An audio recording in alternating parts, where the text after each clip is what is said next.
தமிழ்நாட்டு மக்கள் திராவிட முன்னேற்ற கழக கூட்டணிக்கு வாக்களித்த தமிழ்நாட்டு மக்களுக்கு நன்றி சொல்லும் தீர்மானம் நிறைவேற்றப்பட்டிருக்கிறது. காங்கிரஸ் கட்சிக்கு கண்டனம் தெரிவித்திருக்கிறோம். எங்கள் தலைவர் நாடு மாநிலம் முழுவதும் சுற்றி சுழன்று வாக்குகளை பெற்று தந்திருக்கிறார். அவருக்கு நன்றி தெரிவிக்கும் தீர்மானம் போன்ற தீர்மானங்கள் நிறைவேற்றப்பட்டிருக்கின்றன.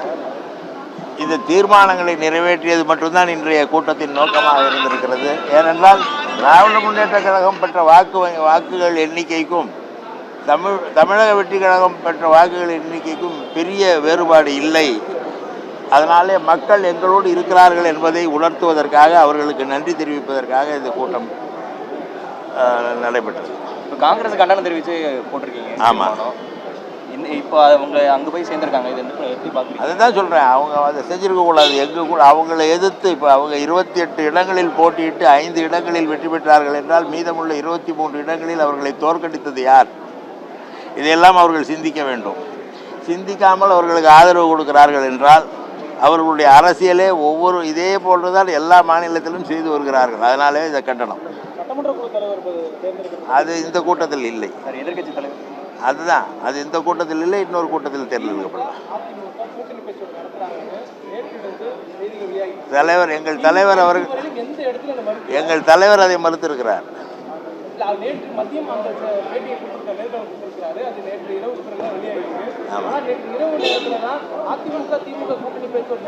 அவர் மறுத்திருக்கிறார். அவர் முடிவெடுப்பார். அப்படி அவர் ஒரு முடிவை எடுத்தால் அதை திராவிட முன்னேற்ற கழகம் ஏற்றுக்கொள்ளும். ஆனால் அந்த முடிவு இதுவரை எடுக்கப்படவில்லை.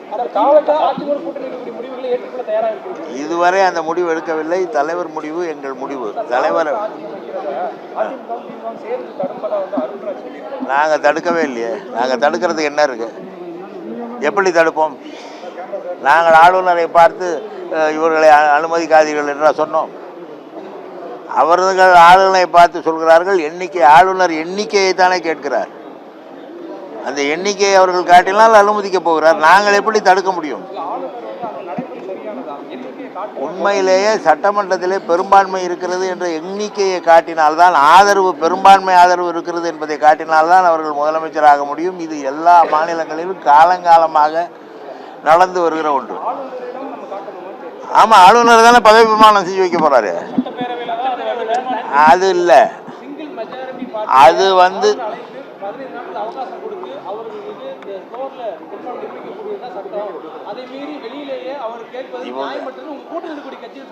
அப்படியெல்லாம் ஒன்றும் கிடையாது.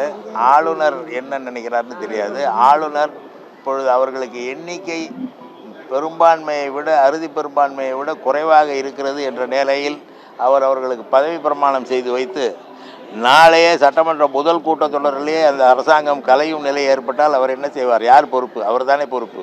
எனவே அவருடைய முடிவு ஏதோ, அதை நாங்கள் ஏற்றுக்கொள்கிறோம். அதில் நாங்கள் தலையிடவில்லை.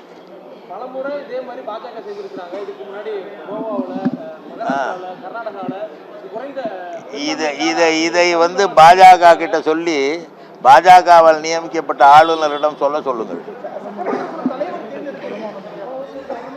அது அடுத்து தேர்ந்தெடுப்போம்.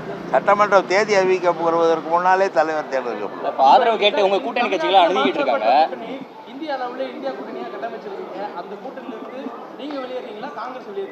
இன்றைய சூழ்நிலையிலே காங்கிரஸ் தான் வெளியேறி இருக்கிறது. நாங்கள் அவர்களை வெளியேற்றவில்லை. அவர்களே வெளியேறி இருக்கிறார்கள். ஆமாம்,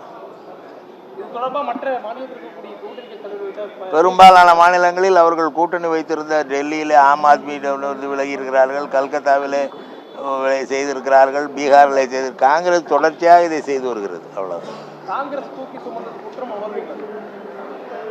அரசியல் ரீதியாக பாஜகவை நாங்கள் வலிமையாக எதிர்க்க வேண்டும் என்று நினைக்கிறோம். பாஜகவிற்கு எதிரான சிந்தனை உள்ள கட்சிகள் எங்களோடு இருந்தால் அது வலிமை பெறும் என்று கருதுகிறோம். அந்த அடிப்படையிலே காங்கிரஸை வைத்திருந்தோம். காங்கிரஸ் இதுபோல் செய்தால் அவர்களை நாங்கள் வைத்துக் கொள்ள முடியும். இல்லை, கொள்கை அளவிலே காங்கிரஸ் வேறு, பாஜக வேறு. பாஜக என்பது மதவாத கட்சி. அவ்வளோதான்.